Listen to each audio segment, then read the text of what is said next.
वाले की बात समझना। उनको अगर भूख लगी है तो कुछ ऐसी आवाज निकालते थे कि समझ जाए कि अभी इनको भूख लगी। जैसे कि बच्चा है तो बच्चा खेलता है तो हमें पता है कि ये बच्चा खेल रहा है, अभी इसको नहीं खाना है, नहीं इसको सोना है, इसको कुछ जरूरत नहीं है। लेकिन जैसे जैसे वो अगर रोने लगे, अगर वो चिल्लाने लगे, अगर उसको कुछ तकलीफ है, उसको कुछ परेशानी है तो वो चिल्लाता है या फिर कुछ इशारे करता है तो माँ समझ जाती है या फिर घर के लोग समझ जाते हैं कि अभी बच्चा कुछ कहना चाहता है। तो जब तक आप कुछ बात आपको अगर कहनी है इशारों के द्वारा तो कुछ ऐसे आवाजें थी उनके जरिए वो लोग अपनी बात दूसरों तक पहुंचाते थे। स्वाभाविक है कि इस तरह बात करने से उसके लिए बहुत ही कठिन रहा होगा। आप जानते हैं कि अगर जब क्लास में आप पढ़ते हो, आप बैठे होते हो, इतने सारे बच्चे क्लास में हो, अगर मैम आए और आपको ऐसे ही आकर खड़ी रह जाए या फिर आपको कुछ समझाने की बजाय वो इशारों के द्वारा भी आपको बात बताती रहे कि आप लोग ऐसे बुक्स निकालो या फिर ये पढ़ो या फिर आप बाहर जाओ या फिर आप ये लिखो, तो आपको पता है कि ये समझना बहुत ही कठिन है, ये पॉसिबल नहीं है। तो उनके लिए आपको बोलना जरूरी है, आपको लिखना जरूरी है। और मैं बोलूँ लेकिन आपको सुनना भी पड़ेगा। मैं बोलती हूँ तो सामने वाला को सुनना भी चाहिए। मोबाइल के जरिए अभी मैं यहाँ पर क्लास में पढ़ाती हूँ तो आप सुनते हो घर बैठे कि मैम क्या कहना चाहती है, मैम क्या पढ़ाती है, मैम ने क्या लिखा। ये सारी बातें जब तक आमने सामने कोई व्यक्ति नहीं होता या फिर आमने सामने सुनने वाला और बोलने वाला नहीं होता तब तक ये बात संभव नहीं है। आवाजें और ध्वनियां निश्चित हो गई। मैंने कहा ना अभी जो प्राचीन काल में लोग थे उनके लिए कुछ आवाज, कुछ ध्वनियां, अभी जैसे हम जोर से कुछ आवाज निकालते ये करते हैं तो सामने वाला समझता है कि हमें बुला रहा है ये, या फिर कुछ ऐसी आवाज है तो समझ जाता है कि ये कुछ कहना चाहता है इशारों द्वारा। या फिर ध्वनि, ध्वनि यानी कुछ ऐसी आवाज निकालना मुंह से। बच्चा जो है छोटा वो बोल नहीं सकता है तो वो आवाज निकालता है, जोर से चिल्लाता है या जोर से रोता है या जोर से हंसता है तो हम समझ जाते हैं कि ये अभी खुश है, इनको कुछ परेशानी है या फिर ये कुछ कहना चाहता है। तो पहले के जमाने में प्राचीन काल में यही शुरुआत हुई थी कि धीरे धीरे करके फिर भाषा का प्रयोग होने लगा, भाषा समझने लगे, भाषा के जरिए लोगों का काम आसान होने लगा, लोग एक दूसरे की बात समझने लगे।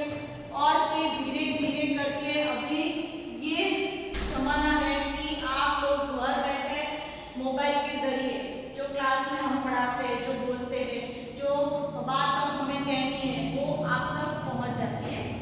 तो भाषा के रूप कितने हैं आपको पता है, फोर्थ में भी व्याकरण में सेम यही चैप्टर है कि भाषा के दो रूप हैं, एक तो है मौखिक, दूसरा है लिखित। मैंने यहाँ पर लिखा है मौखिक भाषा और लिखित भाषा। भाषा के कितने रूप हैं? दो। तीसरी भाषा है जो सांकेतिक भाषा है, लेकिन उनका प्रयोग ज्यादातर हम नहीं करते क्योंकि वो भाषा समझना कठिन होता है। इसलिए ज्यादातर हमारी लाइफ में हम दो ही भाषा का प्रयोग करते हैं, बोलना सुनना यानी मौखिक भाषा, लिखना पढ़ना यानी लिखित भाषा। जो हम बात बोलते हैं, हमें जो बात कहनी है, मुझे अभी आपको समझाना है, जो बात मुझे बोलनी है, आप तक पहुंचानी है, तो उसके लिए मुझे बोलना पड़ेगा, उसके लिए आपको सुनना भी पड़ेगा। ऐसा नहीं है कि मैंने बोर्ड पर लिख दिया और आपने देखकर समझ लिया, लेकिन वो समझाने के लिए मुझे बोलना जरूरी है और आपको सुनना जरूरी है। सिर्फ आप बोर्ड पर पढ़कर मोबाइल के जरिए मैं यहाँ बोलूँ नहीं और आपने बोर्ड पर पढ़कर जो बात देख ली और लिख ली तो आप उसको इतना नहीं समझ पाओगे जितना आप सुनकर उसे समझोगे।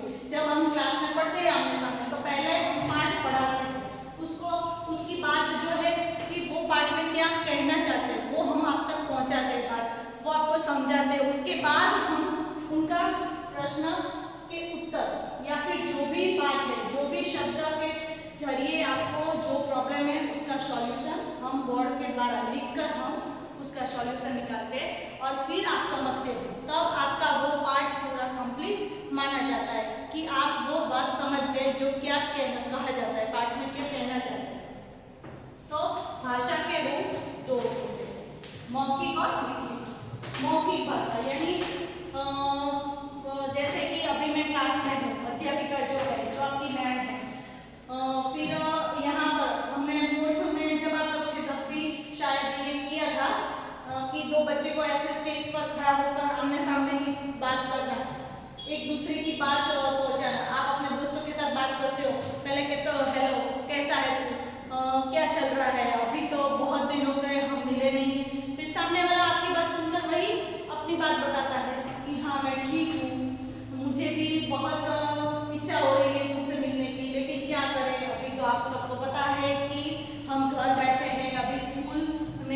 है।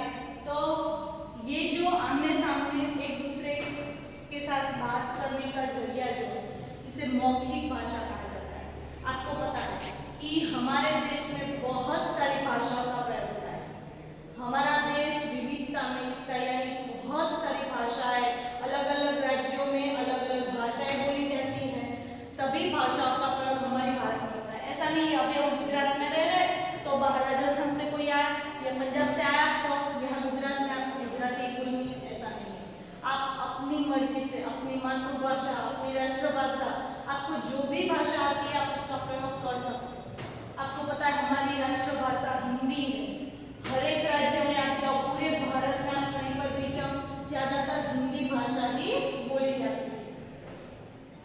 वैसे ही लिखित भाषा, जैसे हम पत्र पढ़ चुके हैं, जैसे कि हमने पत्र 4th में पत्र के द्वारा अगर आपको किसी को पत्र लिखना है, अपने दोस्तों को पत्र लिखना है या अपने विद्यालय में आप अपनी बात कहना चाहते हो, पत्र के जरिए, मोबाइल के जरिए, बहुत तरीका होता है। कोई स्कूल में आकर अपनी बात बताता है आमने सामने, कोई मोबाइल द्वारा अपनी बात पेश करता है, कोई पत्र द्वारा लिखकर कि मुझे ये प्रॉब्लम है या फिर मुझे इनका सॉल्यूशन चाहिए या मुझे ये आवश्यक है या मुझे ये बात कहनी है। तो बहुत सारे जरिए हैं कि आप अपनी बात सामने वाले तक पहुंचाओ। तो पत्र द्वारा जो बात पहुंचाते हो आप लोग, वो है लिखित भाषा, कि आप लिखकर अपनी बात कहते हो, अपनी मन की बात कहते हो।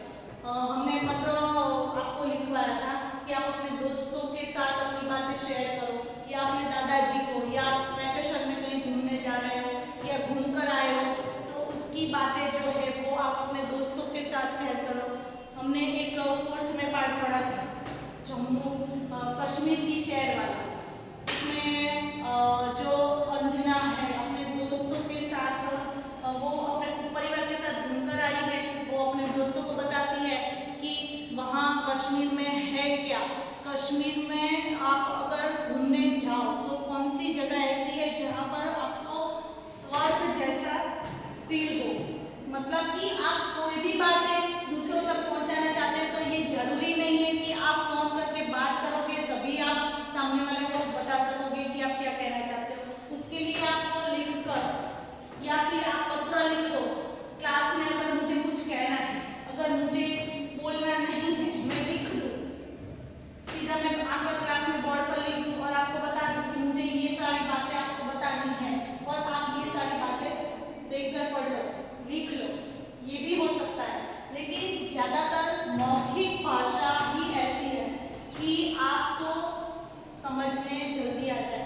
जब तक मैं बोलूँगी नहीं, मैं बताऊँगी नहीं, मैं अपनी बात शेयर नहीं करूँगी, तब तक आप वो बात नहीं समझ सकते।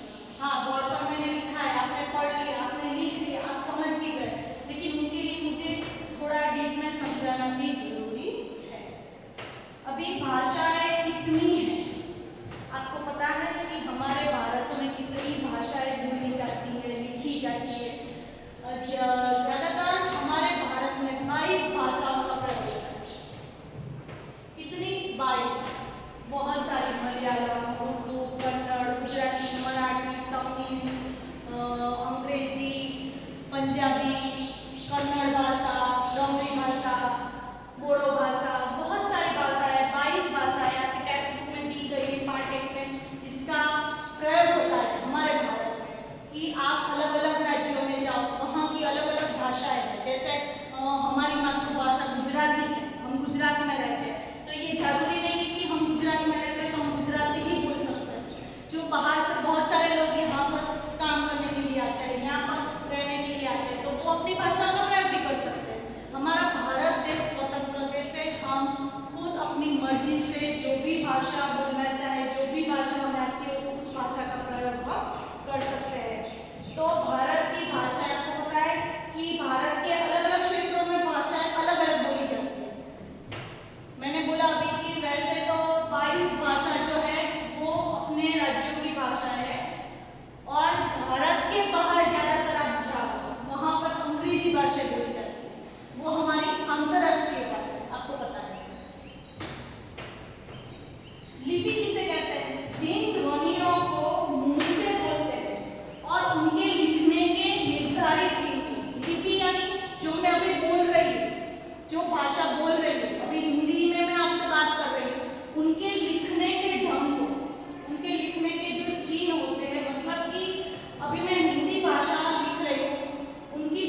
जिसको हम पढ़कर बताते हैं कि ये उर्दू भाषा है, ये अंग्रेजी भाषा है, ये हिंदी भाषा है, तो अलग अलग ढंग होता है लिखने के चिन्ह को लिपि कहते हैं। तो अलग अलग लिपि, कौन सी लिपि आपको कौन सी भाषा की लिपि कौन सी, ये आपको जानना भी जरूरी है।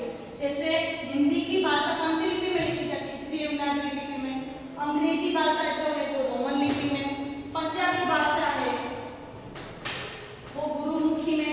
फिर संस्कृत भाषा देवनागरी लिपि में, हिंदी देवनागरी लिपि में, मराठी देवनागरी लिपि में, बंगाली बांग्ला लिपि में, उर्दू फारसी लिपि में और अंग्रेजी रोमन लिपि में।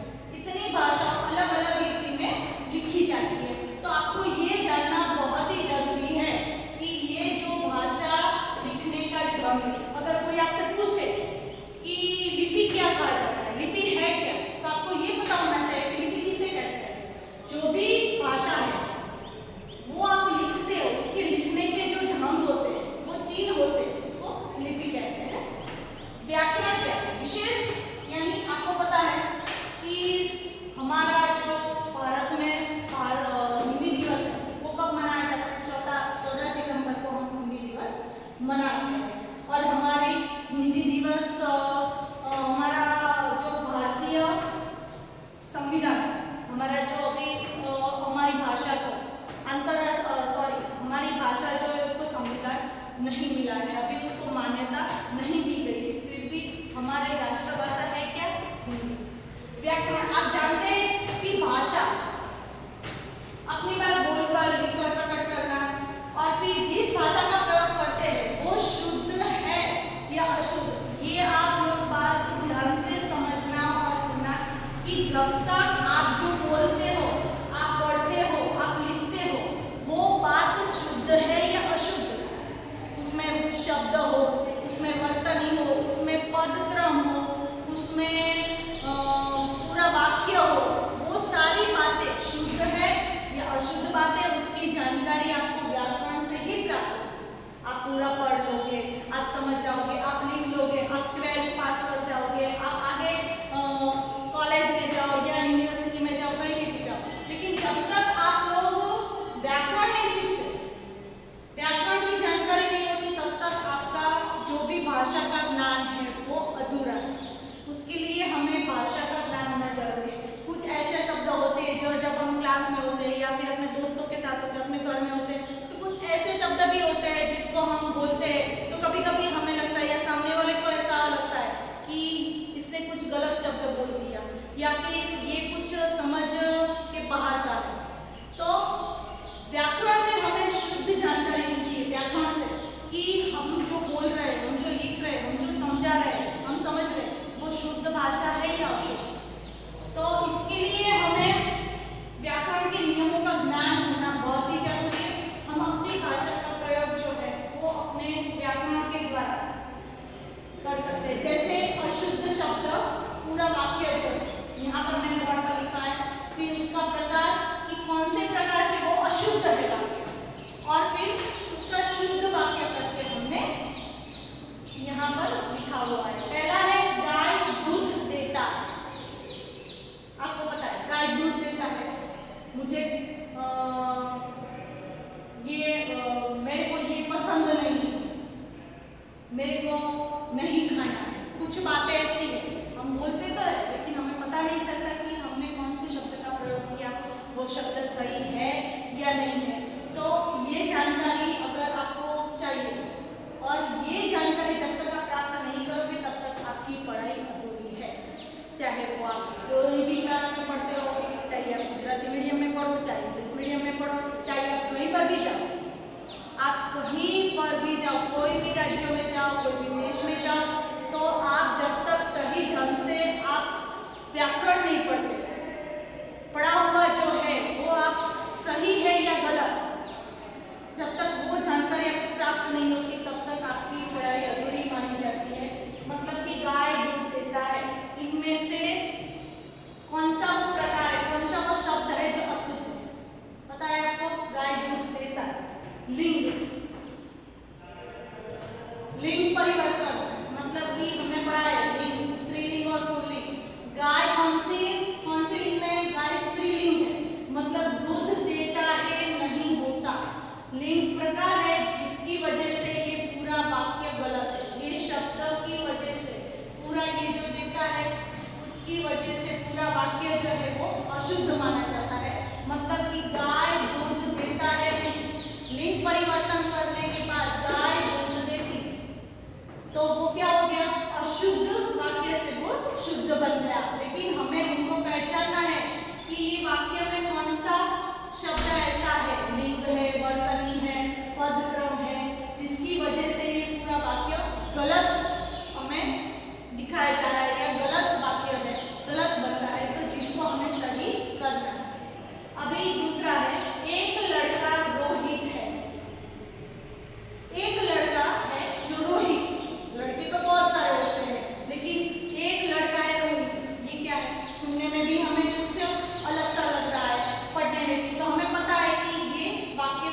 शुद्ध कर सकते हैं। ये अशुद्ध है पद क्रम से।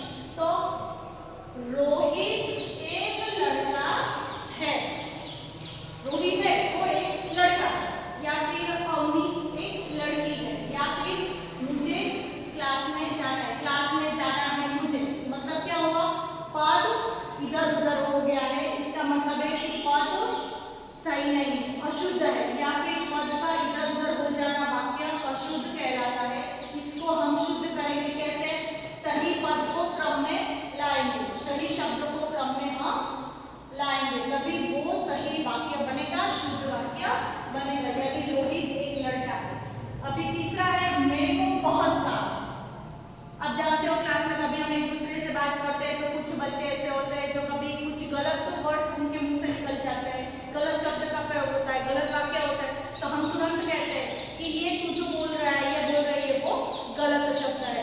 तो हमें कब पता चलता है, वो जब बोलता है, या फिर उनको भी पता चलता है कि कुछ ऐसा जो है जो मुझसे गलत बोला गया है, या फिर पद इधर उधर हो गया है, या फिर शब्द का कुछ ऐसा क्रम हो गया है या वर्तनी।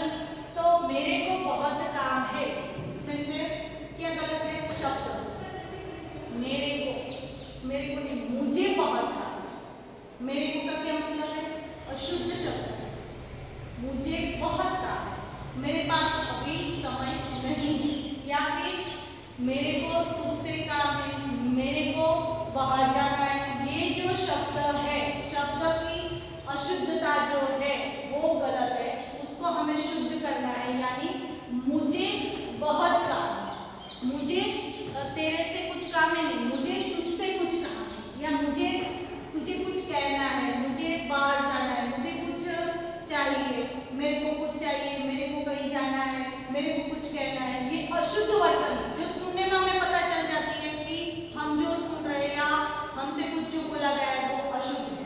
अभी है चौथा वाला कि राष्ट्र मनीष शिक्षा चार। ये आप देख रहे हो आपकी बुक में भी है कि ये जो चार शब्द है इनकी वर्तनी, लिखने की जो वर्तनी है, लिखावट है, वो गलत है। राष्ट्र ऐसे नहीं लिखा जाता, मनीष ऐसे नहीं लिखा जाता, जो मात्रा की गलतियां है, शिक्षा चाणक, वो आपको अगर ग्रामर आपने व्याकरण पढ़ा होगा तो आपको समझ में आएगा कि राष्ट्र कैसे लिखा जाता है। ये मैंने लिखा है यहाँ पर राष्ट्र, फिर मनीष कैसे लिखा जाता है, इसमें भी वर्तनी यानी मात्रा की गलती।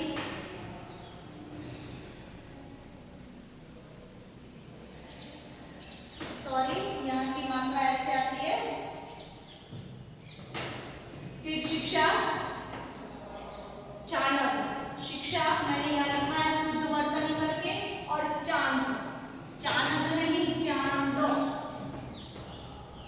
आपको पता है कि अशुद्ध शब्द है वो शुद्ध कैसे करना है, और उसकी मात्रा बदल जाने से वो अशुद्ध शब्द शुद्ध हो जाता है।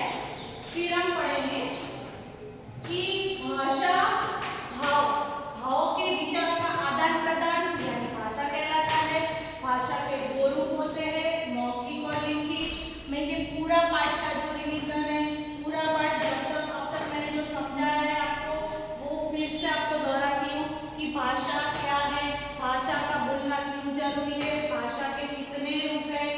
और आज ये लेक्चर में मैंने जो भी बात समझाई है वो आप घर पर हो सके तो पूरा घर पर रिवीजन करना, हो सके तो उसकी नोट बनाकर आप घर पर लिखना।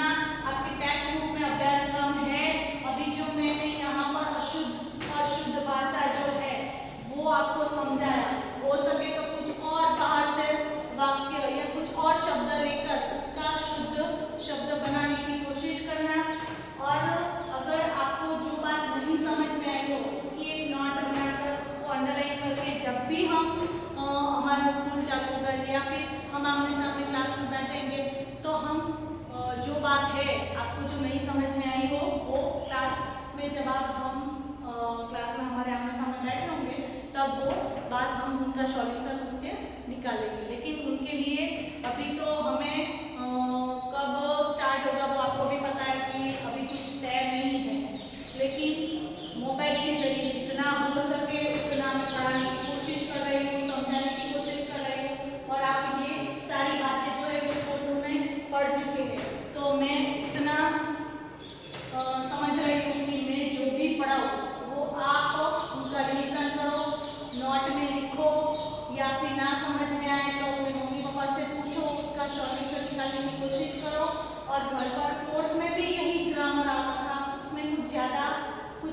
नहीं है, लेकिन ये बात जब आप टेक्स्ट बुक में से फिर से पढ़ोगे, फिर उसका एक एक शब्द को पढ़ोगे, उसकी नोट में आप लिखोगे, तभी वो बात आपको ज़्यादा समझ में आ जाएगी। तो उसके लिए आपको पढ़ना जरूरी है। ऐसा नहीं कि मैंने अभी पढ़ा लिया है, अभी जब लेक्चर दूसरा आएगा तब देख लेंगे, फिर पढ़ लेंगे, समझ जाएंगे, ऐसा नहीं। अगर आपको ऐसा लग रहा है कि हमारी पढ़ाई अभी जो है चालू रहे, हम जितना हो सके घर बैठे सीखे, तो उसके लिए आपको पढ़ना जरूरी है। बुक निकालना भी जरूरी है। ऐसा नहीं कि मैम कहाँ देख रही है कि हम बुक में से पढ़ रहे हैं कि नहीं पढ़ रहे, लेकिन आपका ही लॉस होगा।